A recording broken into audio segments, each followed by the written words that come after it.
Yap, selamat datang di UID Podcast. Hari ini kita sudah mengundang satu orang lagi. Selalu satu orang, karena kalau ngobrol rame-rame itu nggak enak.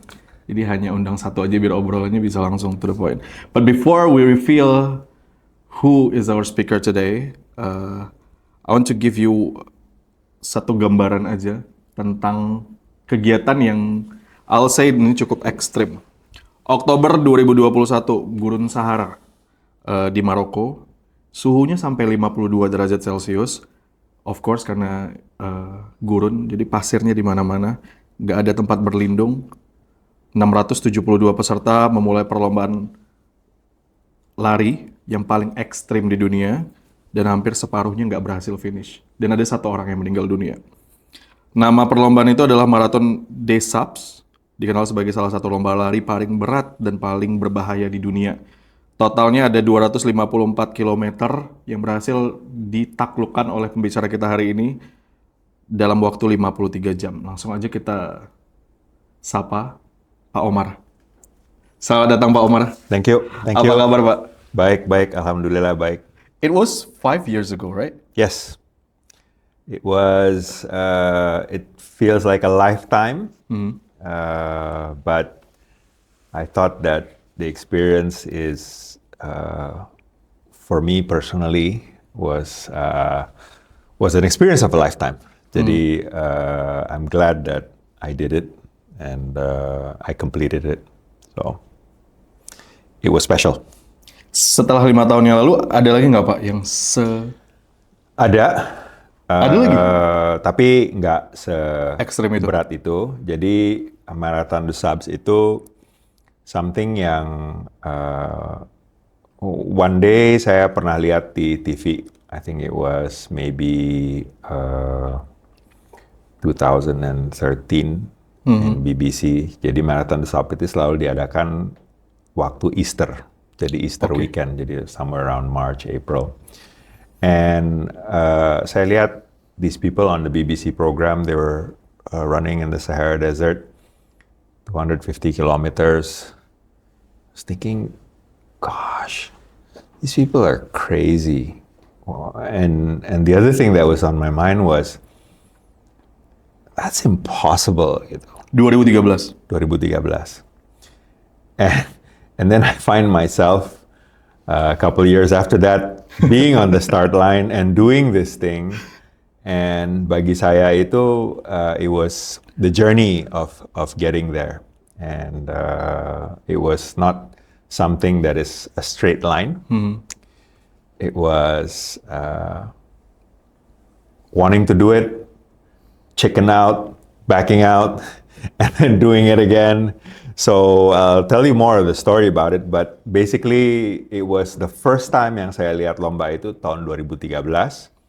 I remember I was amazed by these people and I thought it was impossible. And what happened is, at that time saya juga baru mulai lari. Jadi saya itu aktif lari itu kira-kira 2013, 2012. Oke. One of the reasons is lagi itu saya harus banyak bolak-balik antara Singapura sama Jakarta. So I didn't have time to do my primary sport adalah sailing. So saya ke Singapura itu menjadi TKI karena olahraga sailing.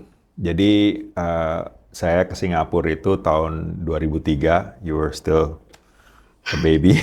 I am.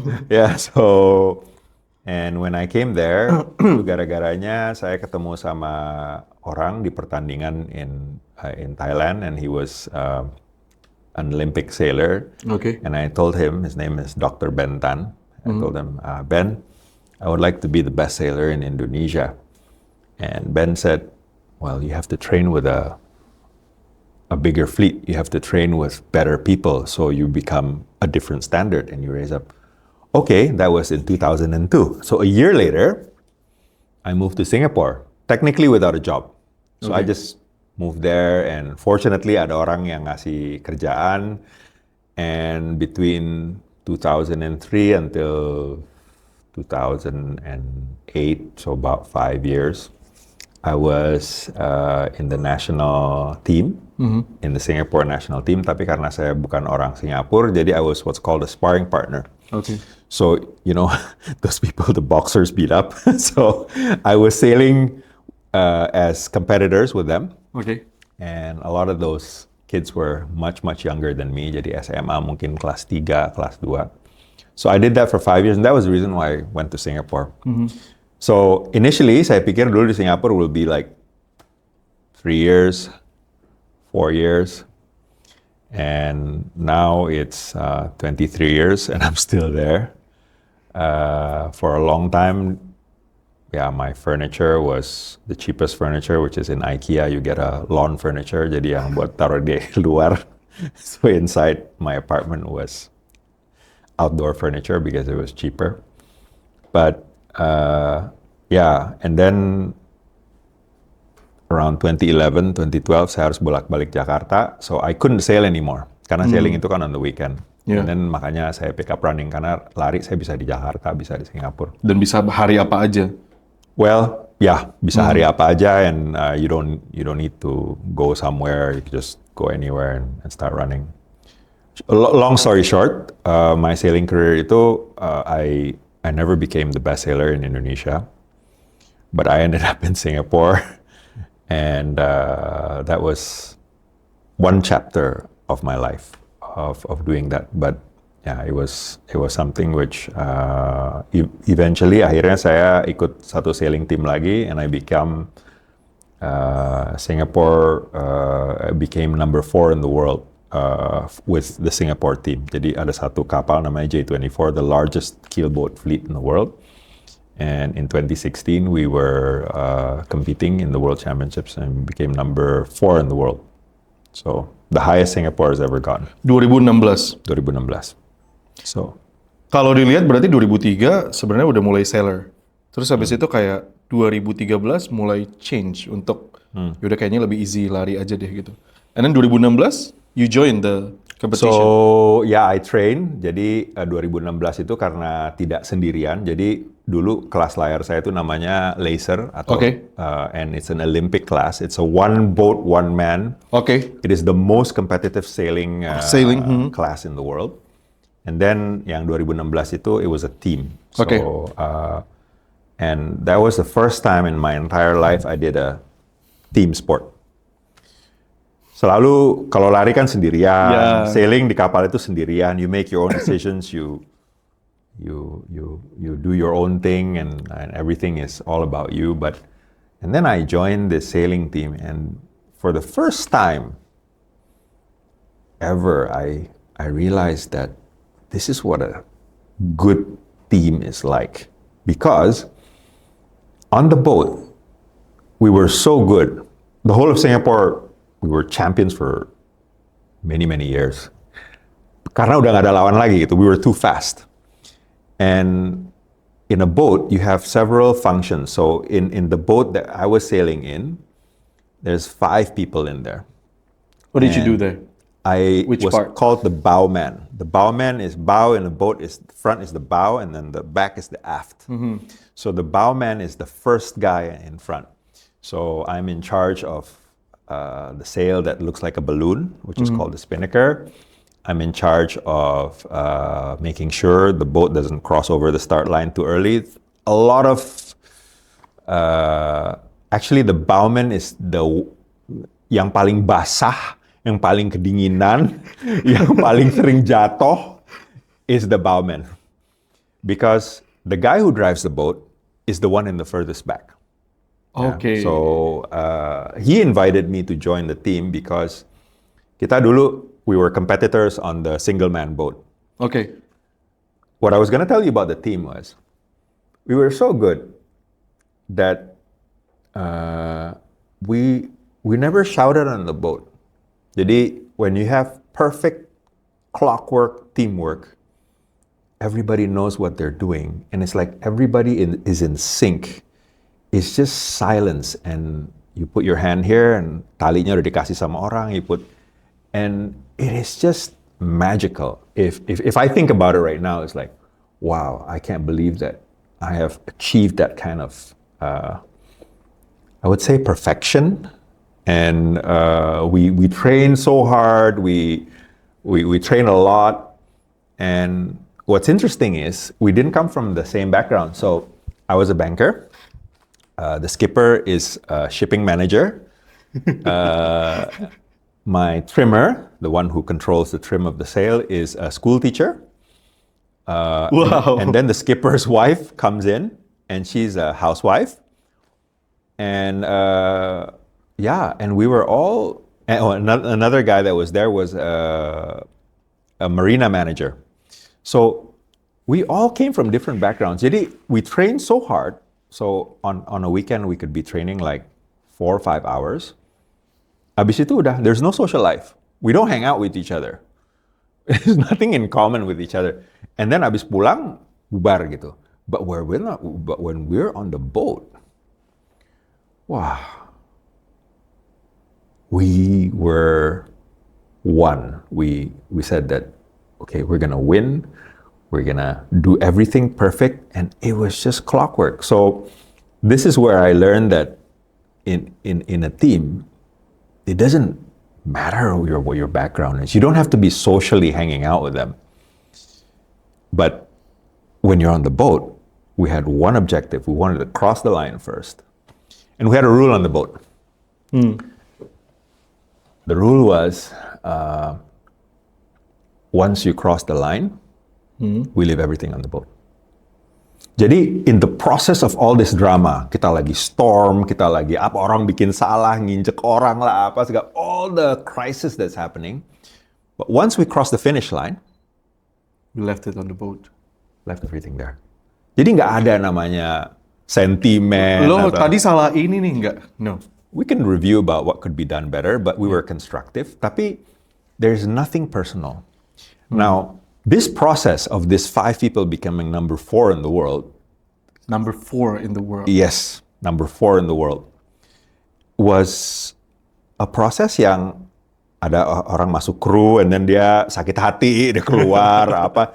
So these 5 were all apa ya, bahasa Indonesia tebal muka gitu.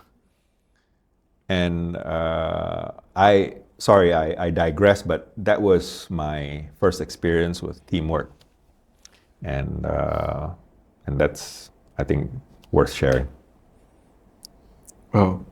So sebenarnya kita nggak akan bahas tentang teamwork ya, because I never know that you are sailing back then. But yeah, I want to ask you about teamwork. Do you think what is the magic word? Is it responsibility that each of the person hold, or what do you think? So, in the racing rules of sailing, rule number 1 is to provide assistance to somebody in danger. Rule number 1. So, even if you're competitors, but you see somebody that is in the water having trouble, Okay. you have to help him, Yeah. no matter what. There are so many stories of amazing heroics, in the Olympics, in the round the world races, where people who were leading came back to help people who were in trouble. So, sailing is a sport, but I've always thought about it as a tradition, because you're a seaman, and a seaman has this code. My mast man, who is just behind me as the bowman, because the bowman falls out all the time, right? I know that my mast man, Ronnie, if I go in the water, Ronnie will come after me. I know the skipper will not leave me. Jadi, and if Ronnie gets into the water, I'll be first to jump. And this is an unspoken rule when you are in nature, in sailing. I think mountaineering people are the same. So we know that, we have to depend on each other. So I think teamwork, even though you don't like the person, but, you might depend on him to save your life one day, and he might depend on you to save his life one day, his or her life. So there's always this bond, this certain degree of respect. Oke. Karena Robi selalu dengar bahwa if you wanna have a good teamwork, you need to be close to each other. But you said nggak pernah hang out juga. No. I'm a believer that in life, the hardest things are relationships. Yeah. Back to a sailing thing. My friend Tom Curtis, we just came back from a race and we see these two German sailors lagi ngegayung air dari because they just hit a rock. So the boat is sinking. Okay. So they're already in the marina, but the boat is sinking to the. And I'm like, shit, they got a really serious problem. And Tom was just looking at them, and Tom said, "Hey, mate, if money can fix it, it's not a problem." And then it came to me that he had an interesting point that a lot of things in life money cannot fix. And I think the biggest challenges in life, I don't know about you, but from me being older than you, I think relationships are the most challenging. You can't pay yourself out of a relationship. You can't convince somebody to go left when you want them when they want to go right. So it's the most challenging thing. Jadi I think tadi to your question harus sama. No, I don't believe that. I think my rule in my own relationship is not to find. Okay, are you married? No, not yet. Okay, I'll give you a tip. Bagi semua. What is the tip? A lot of people spend a lot of time finding the right person, but not enough time being the right person. So, yeah, be the right person. Agree, 100%. Yeah, it's not giving in. It's called relationship management. I think I should go back to the topic because we're talking Sorry. about it. Yeah. Okay, go ahead. Pak Omar, kita balik lagi karena saya tidak mempersiapkan pertanyaan mengenai sailing things. No, Saya hanya don't. mempersiapkan. We'll go back to running. Go back to running. Yeah. Because kita nggak akan bicara soal running aja, but we want to talk about beyond that. Pertanyaan pertama saya, kenapa akhirnya memutuskan untuk ikut the subs?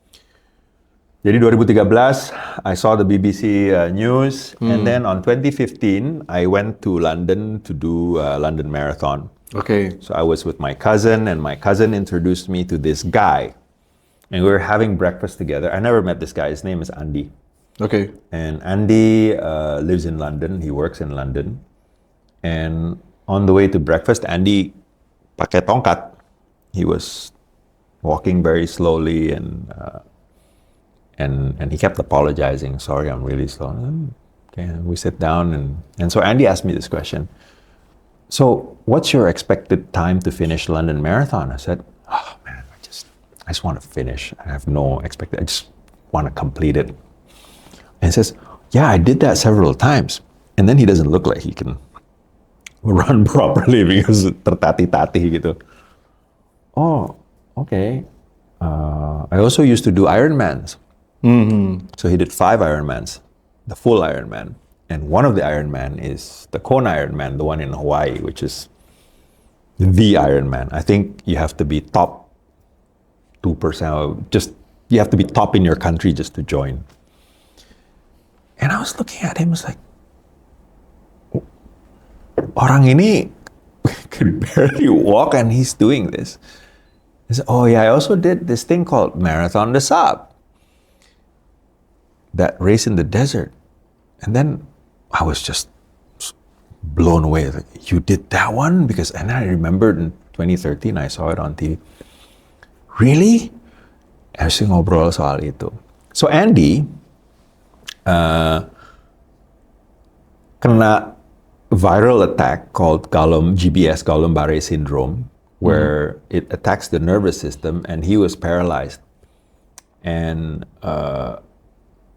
he one day after doing a practice run in Hyde Park, 30-kilometer run on Sundays, pulang dia, he couldn't move.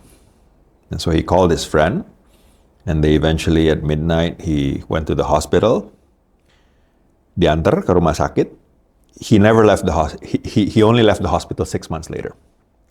From running 30 kilos in the morning and doing all these amazingly physical things to being in the hospital for 6 months. And Andy, in those 6 months, they bilang, the nurse had to bathe me, somebody had to feed me, cebokin lah, apa. Basically, he was paralyzed. And in the 6 months, he said, I only had one goal, Omar, while in the 6 months is, called the orange juice. Sometimes on the plane they give you, and then you have yang harus di-peel, dibukain. So he says, my one goal is to just open that thing while in the myself. hospital. Yeah. Okay. So in 6 months, goalnya dia, I want to be able to open my own orange juice. That was the only thing that he had. Then he looked at me and says, and at the time my cousin Indra said, no Indonesian has done this. He looked at me and says, you guys should do it. I said, nah, you're crazy. No, you should do it. 2015. And that was a seed that was planted in my psyche that I should do it. So, fast forward, thought about it, did it, and then I applied in 2016 to go in 2017 for Marathon des Sables, but I have never ran in the forest. I've never done a trail run. Jadi selama ini road running aja marathons. 2016, I did my first trail run, Rinjani, 36 kilo, only 36 kilometers. We run at midnight, and you're supposed to go up to the top of Rinjani and run back down and be down by 2:30. So it's a 14.5-hour time limit. I got in almost 7 p.m., so I didn't finish. And I was very humbled by that race. And then I realized, 250 kilometers in Sahara, this is the U theory thing. You go down and you realize you do not have anything close to what it takes to do 250. You even blow up at 36 already. So, all those dreams of you wanting to do that, maybe you should take a deeper look and reassess. So that was, and then 2017, I didn't show up. I already filled up the form. But you already registered. Yep, I already registered, and I didn't show up. I chickened out 2017. That And was then? And life happened.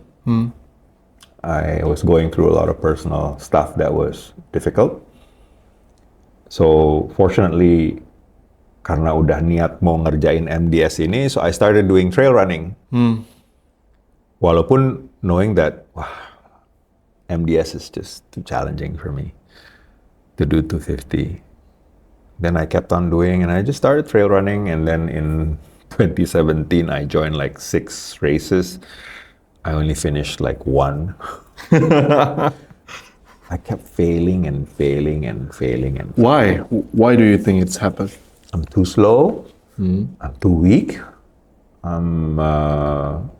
But what I didn't realize was those failures were the reason I didn't fail in MDS. That was the reason I was able to finish, because failures are simple, when you do ultra running, you get blisters on your feet. It's a small thing. But if you try walking or running on a blister, it's very difficult. So you have to either treat it or just ditahan sakitnya. You have to avoid it in the first place. There's another thing called monkey butt. What is it? So when you do ultra running, sorry, I'm being graphic here. but anatomical. Jadi we have a butt, right? So left and right cheek.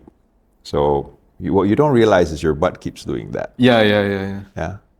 When you're walking, but when you're going, so I usually get it at 70 kilometers because it's wet and it goes like that. And after a while, this crack, itu lecet, you get chafing, and showstopper. You cannot walk. You just walk, but make sure it's not. You cannot. It's just so painful. You're done. So okay, I learned that. Oh, I got that. So what do I do? So yeah, now I carry a big slop of Vaseline and put it. These are the things you learn from trail running. That is it works? Yeah.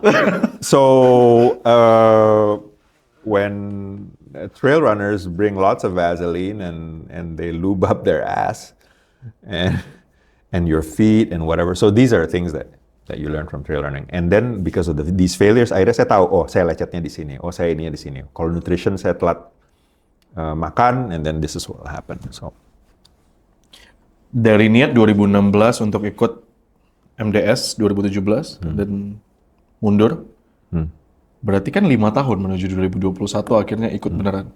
So what kind of failures yang akhirnya a lot of failures, a lot of built kayak Pak Omar bilang tadi bahwa kegagalan-kegagalan itu yang memastikan bahwa MDS 2021 tidak gagal. Yeah. I just kept trying. And what's funny in the trail running community my first trail run yang di Rinjani yang tahun 2016 itu I was in the car. Yeah. I was with 3 other people. And it was my first ever trail run. Oh, saya udah 2 kali. Yang ini udah sekali, yang ini udah sekali. Jadi dia datang lagi gitu. So they failed it and they came back. I was thinking, what's wrong with these people? You know, apa sih? Tapi I find a brotherhood in that makanya saya pindah dari lari di jalanan akhirnya lari ke trail because and then I started liking this. What's the word? I kind of found my tribe. You know, these are interesting people gitu. Keluar duit kayak, you know, I just came back this weekend dari Bali Trail Run, right? And yeah, it's been a year since I did a race. And I just love the energy of these trail runners. What's the difference? The difference? Dengan yang lari tidak trail, dengan yang trail. I think running has come a long way in the past 10 years. Tapi, and especially with social media, but people who do road running or Ironman, triathlons, they're perfectionists. Training plan, they have a lot of energy and focus, and they are very technical. Their trail runners are like mentally broken people. So they usually have problems. When I was running in MDS, this guy carried a coin, right? His name is Mike, and Michael Fina, and he's my first friend that has a mugshot.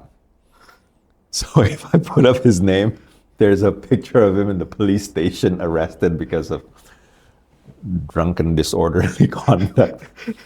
Jadi he carries this coin apparently for Alcoholics Anonymous. Okay. Jadi so it's a reminder, and he carries it with him, and he's been sober for 5 years. And yeah, it's my first friend I met in MDS is the guy who has a mugshot. So they're a different bunch of people. I think I belong more in that tribe gitu. Tadi 2015 saya 2017 I didn't show up. And then in 2019, so I used to have a roommate because somebody needs to dog sit my dog. And my roommate was a Chinese artist from Xi'an, and he eventually became a monk. So I was a roommate with a monk for about 4 years, a Chinese monk. And where, in Singapore? In Singapore. Okay. So it was an interesting experience karena saya melihat dia proses menjadi monk gitu from being like just a regular housemate, and then so after 3 years dia ngilang. He went to the monastery, lived in the monastery, and then he came back to Singapore. And I said, "Hey, his name is Song. I said, Song, remember that desert race I wanted to do?" And so, yeah, What is it? I don't think I want to do it anymore. I think he looked at me and says, "Omar, always be careful with your intentions." If you have an intention and you do not do, it will haunt you for the rest of your life. That was a Saturday morning. On Sunday, I downloaded the form. Gue isi lagi tuh. By the way, formnya MDS itu, you have to kirim, taruh alamat. Jadi, in your Yeah, I saw it in race fee. your interview where they can send your where send your remains. So jadi dari race fee-nya itu termasuk biaya pengiriman. shipping mayat gue gitu, Mayat. dipulangin ke siapa gitu. So you have to and then you have to sign, and then I have to do a EKG 3 months before the race. Jadi they actually really are serious about the safety because it is high risk race. They've had deaths before, but okay, I'm proud to say that MDS yang saya kerjakan itu in 2021 karena COVID diundur, akhirnya mereka kerjakannya not in March or April, they did it in October. So summer extended. Tadi you said 52 degrees, actually reports were 56 degrees. So it is the hottest MDS ever done. MDS itu biasanya yang lulus bisa banyak lah because usually it's not that hot. So they never had a 50% dropout rate. And tadi, coming back to your question, what's the difference between the road runners and the trail runners? In MDS, you have two groups of people because to join, you need to qualify. You need to have a CV of what you have done. Gak sembarangan. Half come from the Ironman route. Okay. Technical, these are disciplined people. I aspire to be like them. I want to be disciplined like them. And then you have the trail running guys who are relaxed and they are a bit more laid back. These guys come to MDS, they don't bring food, they just bring powder, lightweight bag, and they have training plans. They follow everything. And then you got the trail runners. Andy gave me a tip. He says, bring what you like, eat what you like. And then I understood that from my failures in several races is that you need to have good nutrition. Jadi nutrition itu bukan hanya untuk hanya masuk makan, but it needs to make you happy. So I brought Fig Newtons, dendeng, beef jerky, and I bought junk food. I bought M&Ms. These guys, they buy powders and performance food, But Andy told me, bring that. And then from my experience, it's juga gitu. If your nutrition is okay, your stomach is happy, because when you are doing these strenuous exercises, mau makannya itu, sometimes you throw up again. Apalagi yang nggak disukai. Nggak usah ya, pokoknya you have all sorts of problems gitu ya, digest, because humans are not designed to push the amount of calories. Because when you do ultra running, you're talking about shitload of calories that you're forcing upon your body. Your body revolts, makanya orang sering muntah-muntah when they do a ultra, because the digestive system is not used to it. And so, I carried that food. And then the guys who were the performance-driven ones, itu mereka beda. They stuck to their plan. They didn't plan for 56 degrees, right? The heat. So they kept running. I said, this is hard. I'm just going to walk it. I'm going to take it easy. I'm going to pull back. I'm going to So I was more adaptable because I was not a road runner or a Ironman or a triathlete. I knew that nature can really fuck you up. So I was conservative. I held back. And I owe it to that. I owe it to the experience and the failures. Bahwa that's jadi difference-nya itu. So the 50% that failed, a lot of them came from that. Very not aggressive, tapi that high energy, motivated people. Okay. So can I say why you finally registered to the MDS is because of your Hmong friend? No, he reminded me. And then, Be careful with what you... yeah, actually, this is also Otto Summer. Also, he has he said something similar, your intention is something that you always have to watch, because your intention is where your energy will go, and your... From that experience, what changes? I mean, like, apakah Pak Omar mulai sekarang hati-hati untuk intention something?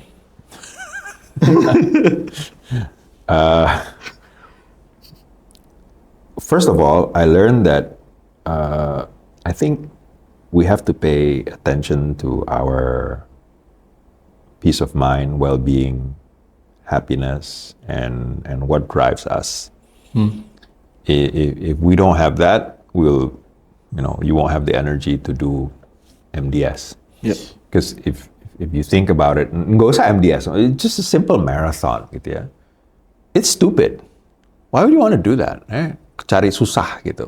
And then there's what's the goal? There's really no goal. So, but I did it because that was the thing that was, so that intention, the seed was planted in 2013 when I saw that thing on TV without me realizing that, it blossomed inside my head. So. Pernah nggak sekali aja hilang, Pak? I will forget about this MDS during 2013. Many times. 2021. Maksudnya hilang gitu. And I will forget it. And then finally come back. Ya itu tadi.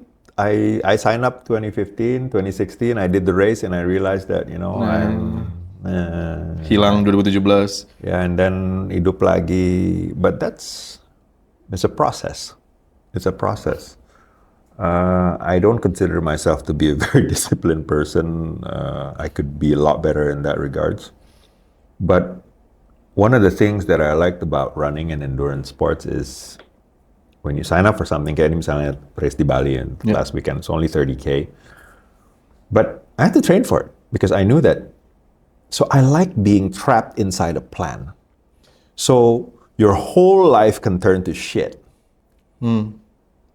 But you still decide, tomorrow morning I'm going to run, I'm going to do this. That's the one thing that you at least have control over. I can't control where, the financial markets, the stock prices are going to go, rupiah, dollar, kemana. I can't control that. I can't control that, people are going to be mean to me today or be nice, but I can control, okay, this is what I'm going to do for my training. And that gives you an anchor. Oke, Pak Omar pengen tahu banget. When you finish MDS, when you finally hit the finish line, rasanya gimana? Oh, I remember that. I didn't finish the finish line. So the finish is down there. You go up this sand hill and you can see the finish. And it's maybe about 1 kilo down. As I was walking, jogging down there, and I was like thinking, I've put so many years of my life carrying bags of rice, training, all those races I failed. And so, like, intensely, it was like about 5 years of preparation just for that. And I look at it and it's right there. The finish line. And you know, the first thought that came to my mind, damn, what's next? Still more? No, that's the thing. When you have your life focused on one thing for 5 years, you wake up at 4 in the morning on Saturday and then you break yourself again on Monday, day in, day out for 5 years. So that was the finish line for that event, not for your entire journey. No, but the 5-year journey was me on that hill looking at the finish line and thinking, shit, what's next? It was a fear that I had. Apalagi nih abis ini gitu. That's the answer. I was like, after this, what am I gonna do?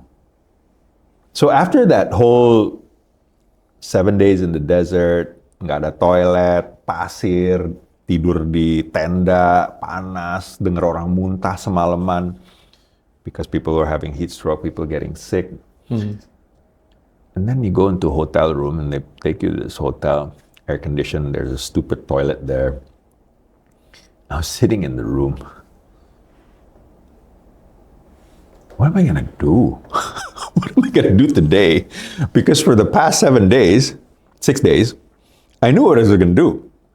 I'm gonna put my bloody feet, literally bloody ya, berdarah-darah, lecet, kupaksain masuk ke dalam sepatunya gue. I'm gonna do a marathon today in bloody feet. 6 days. Yeah. So, but that was, ya udah gitu. And then when the whole thing ended, well, what am I gonna do now? I don't even know what am I gonna have for lunch. You know? By the way, in my MDS, you carry your own food for 6 days. So actually mine was 7 days because I carried 1 day extra. And you carry the venom pump, you carry medical kit, you carry your sleeping bag, pad, and yeah, I was just thinking about this last weekend. In life, you need to. Jadi di MDS itu, there was a treat for me. I had one fresh pair of socks and 1 fresh pair of underwear. And I only used it in day 3. Karena day 3 itu is the long race. It was the 98-kilometer one shot. I think it was 95 or 92, I forgot, but 90 something. And ya itu. You have no idea. Udah berhari-hari, udah ini. And then putting on fresh socks, putting on fresh underwear. It's a luxury, man. Itu berarti setelah 6 hari, 7 Nah, hari. itu setelah 3 hari. Oh, setelah 3 hari. No, after 7 day, when you see the finish line, you said, what's next? Setelah itu ke hotel yang tadi Pak Omar bilang, ke hotel, and then you see everything with the conditioner.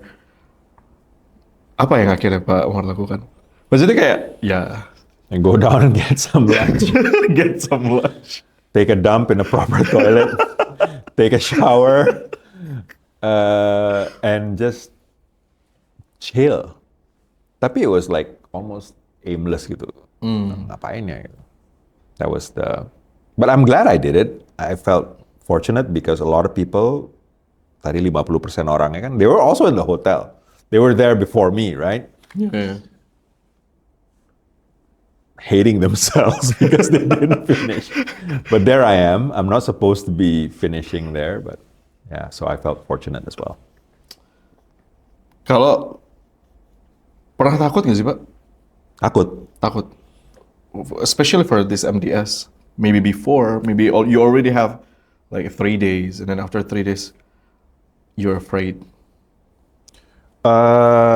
So in Singapore,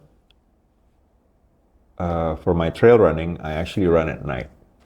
Jadi sengaja I put on a headlamp, I run at night going to the forest where people, jadi to overcome my fears. Sometimes gue lari lewat kuburan, because in trail running, kayak kemarin yang di Bali ini, panitianya tuh iseng banget ya. For the 100-kilometer route, itu malamnya tuh lewat Trunyan. Disengajain pas malam. These runners, I don't know, jahil banget deh.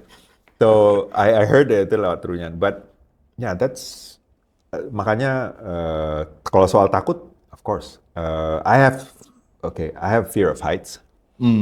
And when you do trail running, you're always on the mountains. A lot of it is elevation. So, tapi ya itu yang saya manage. And what I find from the fear of heights is, my first Rinjani climb, 2016, ya itu, I was there before and then saya turun lagi because suddenly my knees felt weak and takut aja. I discovered my fear of heights on the rim of Rinjani and then I turned back. 2016, gue paksain gue naik gitu. I was literally crying. You don't know how fearful it is to be afraid of heights and going through there. But udah, I'll do it. I successfully finished. I successfully reached the summit and then I went down and I thought next year, I will be okay. I udah pernah kerjain. No, masih. So fear is always with you. The other thing is I'm a sailor, but I get seasick. So that's the mystery of Omar.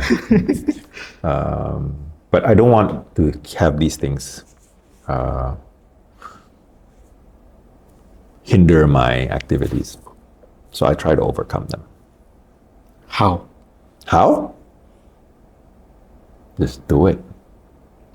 I still fear a lot of things, but in the running, in the sailing, it just, ya udah. Just do it. I mean, kan takut itu kan sebenarnya bukan sesuatu yang kayak, udah gue takut, gue lakuin, and then it's done gitu loh. It's really hard to do. What is the specific thing that you did to? There's no shortcut. You're afraid of talking to your boss. Just stop. Just do it, you know. And the thing about when you're in the water and you're in the mountain, there are many times yang, aduh, gue takut banget ini. So there was a story in MDS. I've never shared this story. There was a lady that we were going up on a hill, harus pakai tali. Okay. Because it was a long way drop. Jadi Sahara itu tuh nggak yang ada bagian-bagiannya kita harus naik kayak a rock face. Not many, but okay. Yeah. But there's this one rock face. They call it Jebel. So basically up a hill of rocks. Kayak naik bukit lah gitu. And harus pakai tali. And Mike, the Alcoholics Anonymous, said, with the coin. Bro, I'm afraid of heights. Can you make sure you look after me? And then Mike says, I got you, my brother. I got your back. So, okay. Mike was below me. And above me was this lady. And she had a mental breakdown. Because udah capek banget. Because she's been running since 7 a.m. This was probably midnight. Jadi udah dari jam 7 pagi, lari seharian, 56 derajat gitu. And then you have to go on this thing with a rope and your backpack and then apanya dia jatuh gitu, sleeping bagnya dia jatuh. And she just started crying.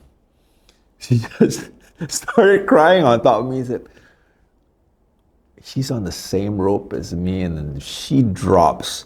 She will take me down with her and she's going to drop right on me, right? And then I actually asked Mike to babysit me. And I ended up babysitting this woman with a mental breakdown on top of me. I said, okay. I forgot her name was Joanna. I forgot what her name was. You'll be okay, all right? You'll be fine.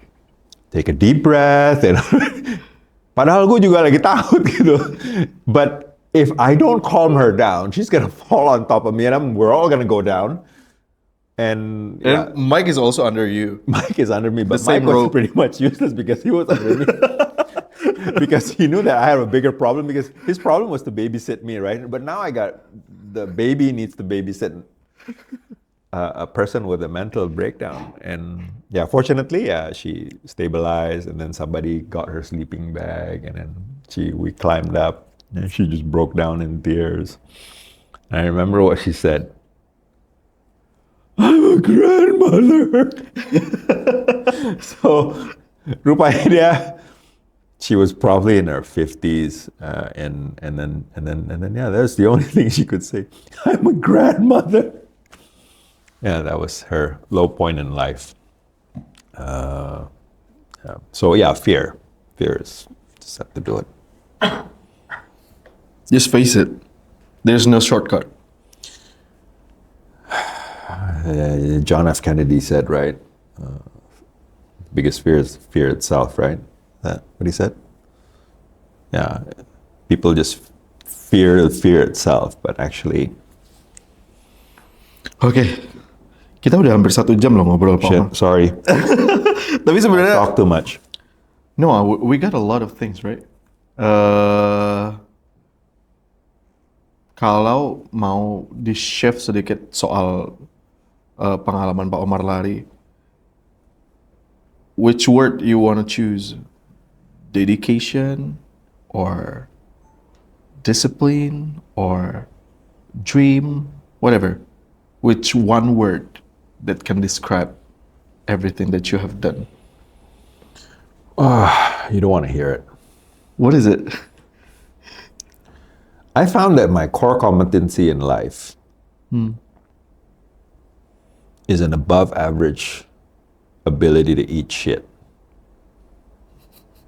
Jadi kita harus makan tai gitu. Just Yeah, I love that. yeah, don't bitch, don't. We're gonna do a lot of censor. No, yeah. I can't call it perseverance gitu, tapi Yeah, no, that's apparently okay. core competence gue tuh itu. I'm not very smart. I'm not. A lot of weaknesses here. I've lacked discipline. Tapi ya itu.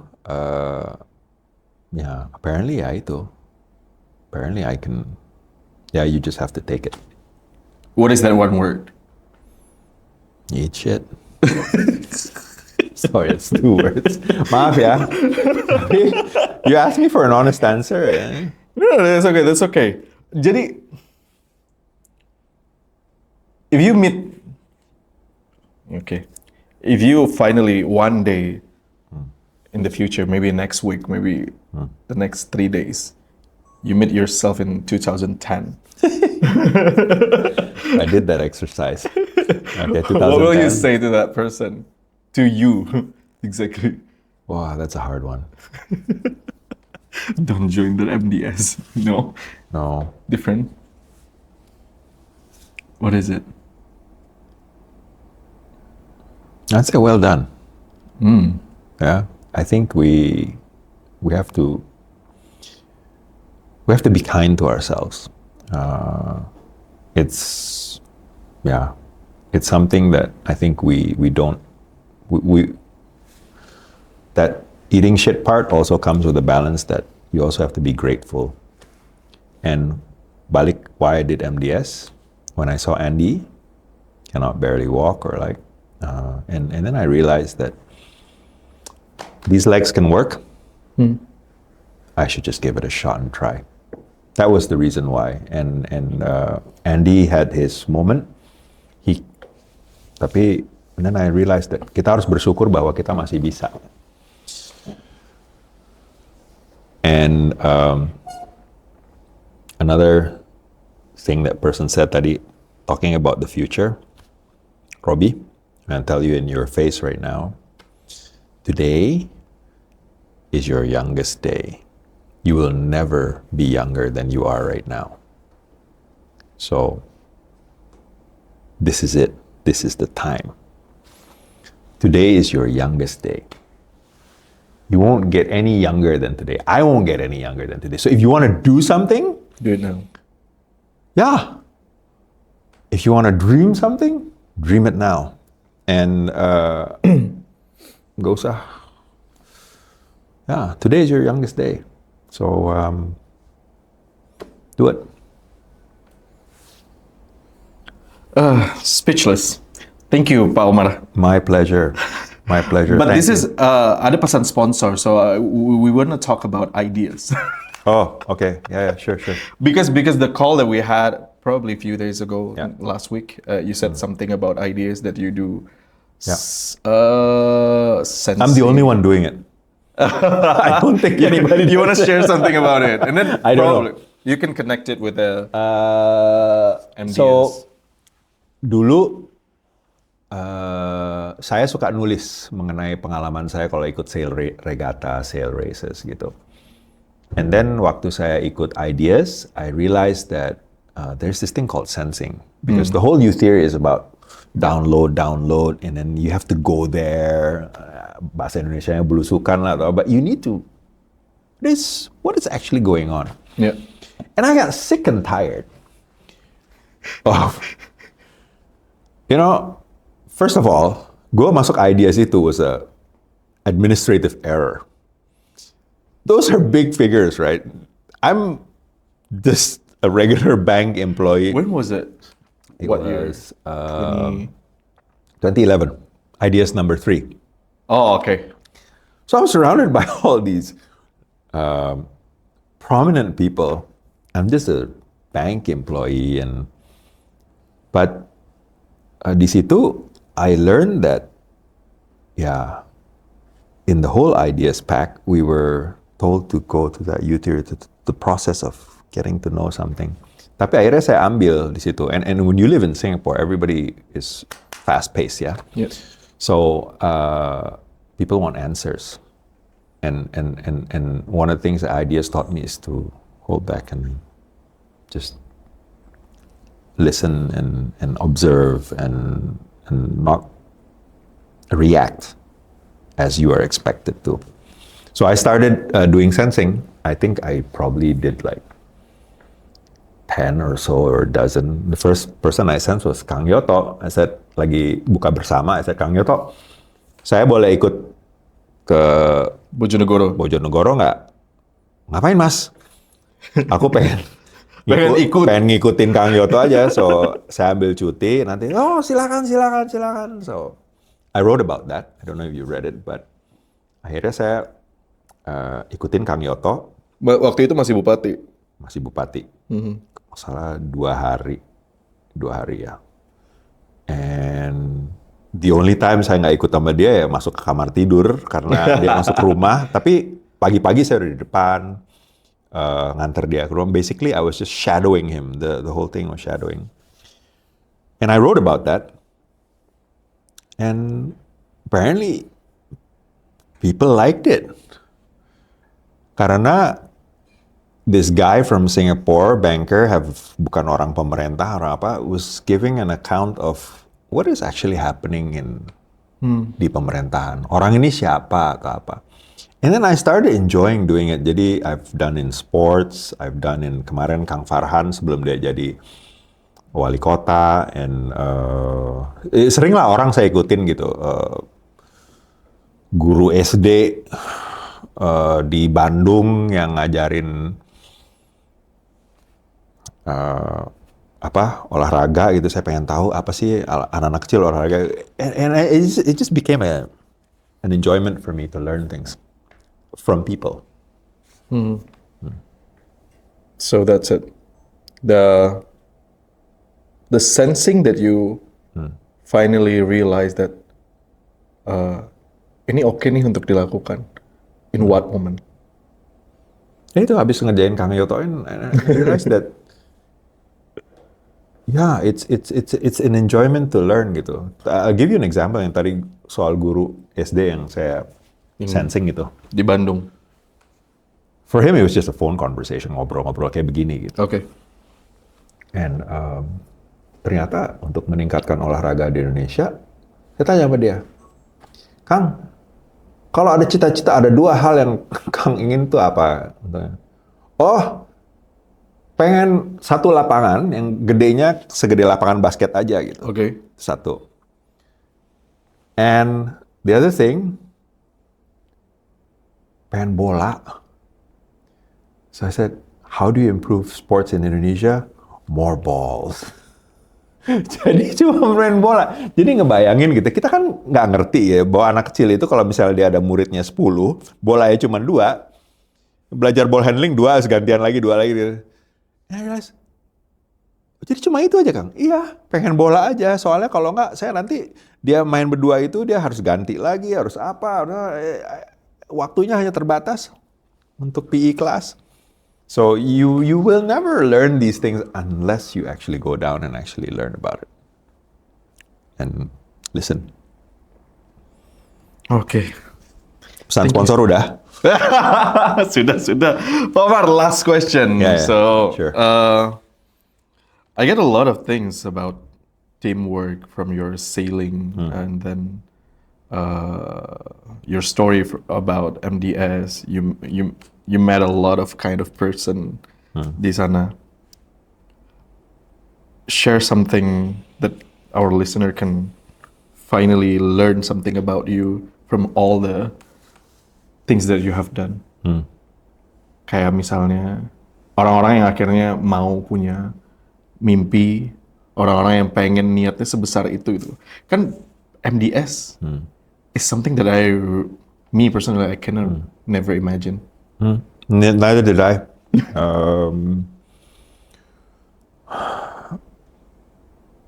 So, you want me to share about a tip or? Yeah. I would say, I love the silence. We always have that. yeah. I think you always have your inner child, you know. Be curious. Just try. I have a personal promise to myself every year. I want to learn something new. Every year. Because your faculty, Franz, reminds me that, Omar, you're like a cell phone.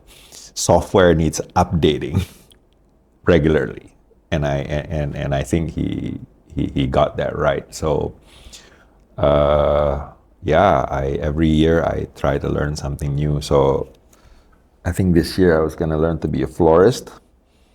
So why florist? I don't know. Why not? Right? Last year I have a certified. I'm a certified coffee roaster.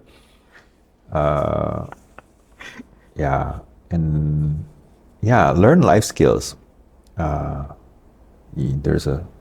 Go learn sailing. I've always wanted to learn how to fly. Learn something new. I think that's belajar sesuatu. You will never younger than today. You are never going to be younger than you are today. There's actually a second part to that. Thank you so much, Pak Omar. Yeah. Thank you for your time. Thank you. Thank you. Sorry lama ya. I don't know how to close this one, but yeah, you got everything already. See you on the next podcast. Bye-bye.